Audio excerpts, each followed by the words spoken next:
السلام علیکم۔ آپ خیریت سے ہیں؟ اچھا، میں یہاں سے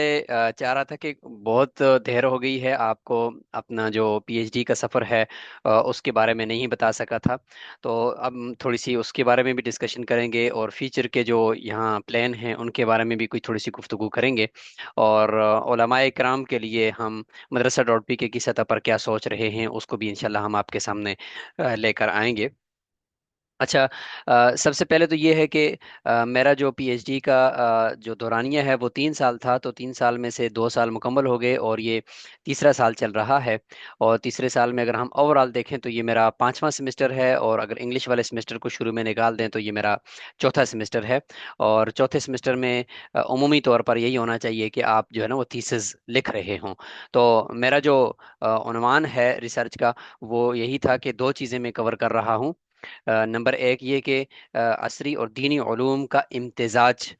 جس نصاب کے اندر ہے، تو اس نصاب کو ایکسپلور کیا جائے، اور مزید اس کی کوئی راہیں جو نکل سکتی ہیں تو وہ نصاب کے اندر ہمیں کس طرح سے امپلیمنٹ کرنی ہے، تو اس کے اوپر پوری دنیا میں جو نصاب کی جو انٹیگریشن ہے اس کو میں دیکھتا ہوں، اس کو میں پڑھتا ہوں، اور اس کو میں پھر اپنے تھیسس کے اندر کوٹ کرتا ہوں۔ اور جو دوسری چیز ہوگی وہ ہوگی کہ پروجیکٹ بیسڈ لرننگ مدارس کے طریقہ تدریس کے اندر ہم کیسے امپلیمنٹ کر سکتے ہیں۔ پروجیکٹ بیسڈ لرننگ کا مطلب سادے الفاظ میں اگر آپ سمجھیں تو وہ یہ ہے کہ ہم جو بھی کتاب پڑھائیں، چاہے وہ جس فن کی بھی ہو یا جس علم کی بھی ہو، تو اس کتاب کو پڑھاتے ہوئے صرف کتاب کے اوپر فوکس کرنے کی بجائے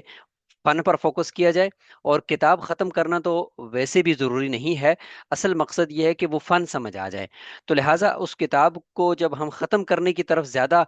زور لگاتے ہیں تو اس کی وجہ سے نقصان یہ ہو جاتا ہے کہ بعض مرتبہ وہ فن سمجھ نہیں آتا، کتاب سمجھ آ جاتی ہے، یا وہ کتاب ختم کرنے کی طرف ہم جلدی کرتے ہیں۔ تو لہٰذا اب ہونا یہ چاہیے کہ اس کتاب کو پڑھاتے ہوئے یا اس فن کو پڑھاتے ہوئے ہم طالب علم کو باہر بصری شکل اس کی دکھائیں۔ کوئی بھی آپ مثال لے لو، بیوع کی مثال لے لو، حج کی مثال لے لو، زکوٰۃ کی مثال لے لو۔ اگر آپ طالب علم کو کتاب الزکوٰۃ پڑھا رہے ہیں تو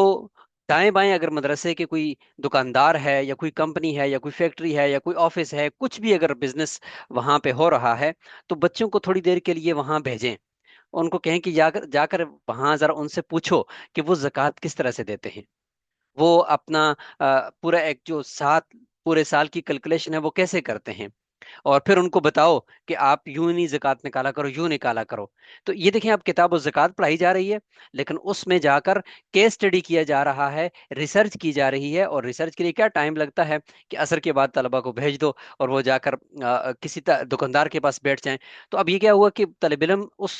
سبق کو بصری شکل دے رہا ہے، اور اس صدی کے ساتھ جس صدی میں وہ طالب علم رہ رہا ہے اس کے اندر وہ ریلیٹ کر رہا ہے، اس کی تطبیق جو ہم عصری تطبیق کہتے ہیں وہ کر رہا ہے۔ تو یہ چیز جو ہے نا وہ ہم کوشش کریں کہ اپنی تدریس کے اندر لے کر آئیں۔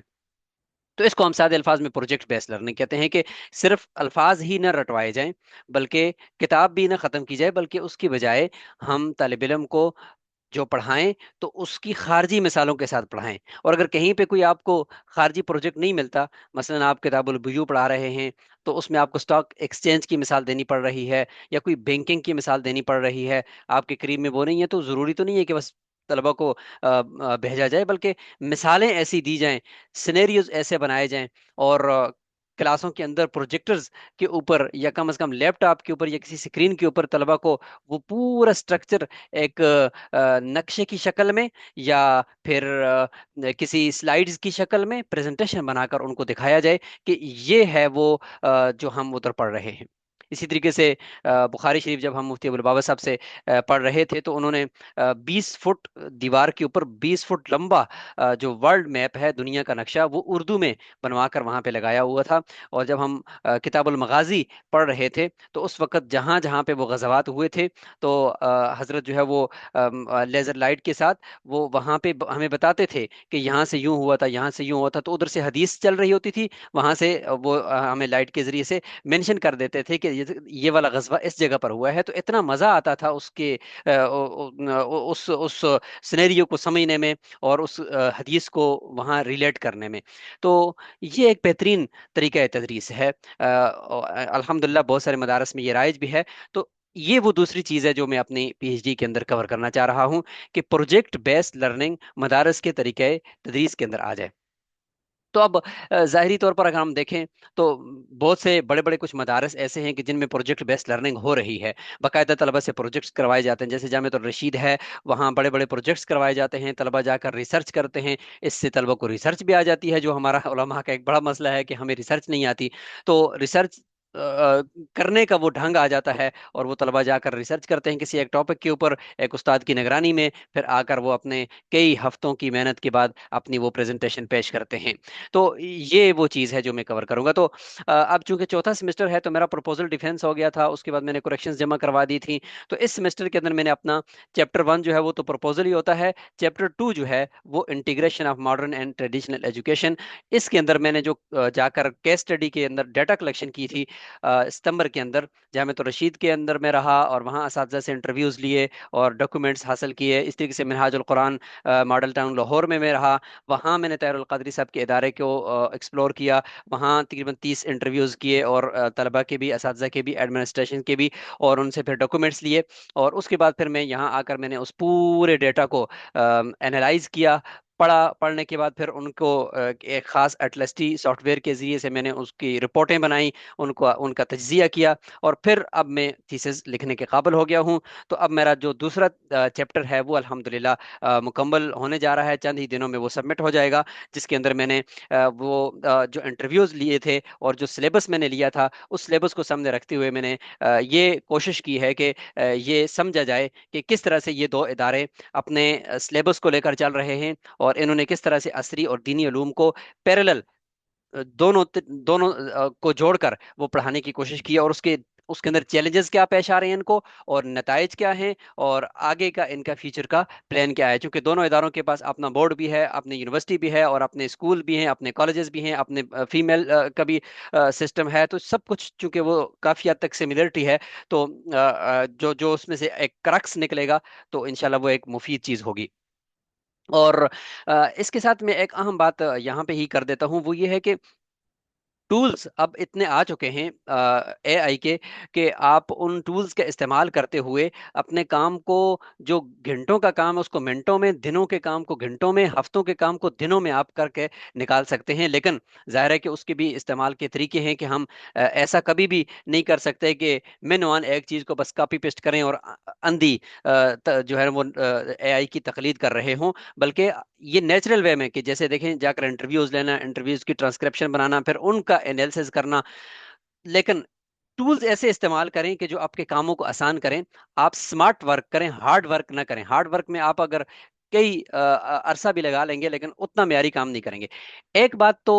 बिल्कुल यकीनी है, वो ये है कि इस वक्त जो मसनूई जहानत है, वो जितना अच्छा काम करके आपको दे रही है, इतना आप सोच भी नहीं सकते। यानी आपसे वो कई गुना अच्छा काम कर सकती है, ये बात तय है। लेकिन अब उसका इस्तेमाल क्या है, उसको सीख कर उसको अपने कामों के लिए, बिलखुसूस रिसर्च और इल्मी कामों के लिए कैसे इस्तेमाल करें, इसके ऊपर इंशाल्लाह मैं कुछ वीडियोस यहाँ अपने इस चैनल से और अपने इस पेज से बनाता रहूंगा, और आप सब इसको ज़रूर देखिएगा। ये एक बेहतरीन मेरा एक वीडियोस का सिलसिला होगा, जिसमें आप देखेंगे कि आपका काम जो है वो बहुत आसान हो जाएगा। बहुत सारे टूल आप इस्तेमाल करते होंगे, वो मुझे सिखाएं, जो मेरे पास होंगे वो मैं आपको सिखाऊंगा। तो आज की गुफ्तगू बस सिर्फ इतनी ही है, जो मैंने कुछ अपनी रुदात रखी है आपके सामने। अगला जो मेरा तीसरा चैप्टर होगा, तो इंशाल्लाह वो यही प्रोजेक्ट बेस्ड लर्निंग के ऊपर होगा, जिसके अंदर में मुख्तलिफ जो टूल्स और ट्रिक्स हैं, उनका भी इस्तेमाल करते हुए जो प्रोजेक्ट्स हुए हैं, बिलखुसूस जामिया रशीद के तलबा ने किए हैं पिछले 2 सालों में, उन प्रोजेक्ट्स में से 2-3 प्रोजेक्ट्स को मैं इंशाल्लाह उसमें अपने थीसिस का हिस्सा बनाऊंगा। और वो जो उनकी कामयाबी रही है, और तलबा के जो तासुरात हैं उन उन प्रोजेक्ट्स को करने के बाद, कि उनको कितना बुझू समझ आ गया, मार्केट समझ आ गई, और अब वो जो है ना वो तलबा तो चूंकि कुछ अगले दर्जात के अंदर पहुंच चुके हैं और कुछ तखस्सुसात में हैं, लेकिन उनको वो जो सीखा हुआ गुर है वो अब एमफिल में भी और पीएचडी में भी काम आ रहा है। तो अल्लाह ताला से दुआ है कि अल्लाह ताला हम सबको इसी तरह ही इल्म हासिल करने और उसकी जुस्तजू, और नए जो इल्म के रास्ते हैं और इल्म को पढ़ाने के जो तरीके हैं, उनको सीखने की, मुस्बत तरीके से उनको इस्तेमाल करने की तौफीक नसीब फरमाए। अस्सलामु अलैकुम वरहमतुल्लाहि वबरकातुहू।